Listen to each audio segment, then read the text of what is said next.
ইরানের পরমাণু কেন্দ্রে হামলা চালিয়ে যুদ্ধবিরতির দাবি করা ডোনাল্ড ট্রাম্প এবার পাল্টা চাল দিলেন। মার্কিন প্রেসিডেন্ট বলেন, আগামী সপ্তাহে আমেরিকার সঙ্গে ইরানের কথা হতে পারে। মার্কিন আধিকারিকরা আগামী সপ্তাহে ইরানের আধিকারিকদের বৈঠকে বসতে পারেন বলেই জানান ট্রাম্প।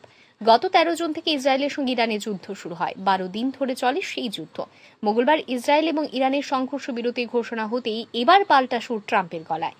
যুদ্ধের মাঝে যে ইরানকে ট্রাম্প ক্রমাগত হুমকি দিয়েছেন, এবার সেই দেশের সঙ্গে আমেরিকা আলোচনায় বসতে পারে বলেই জানান।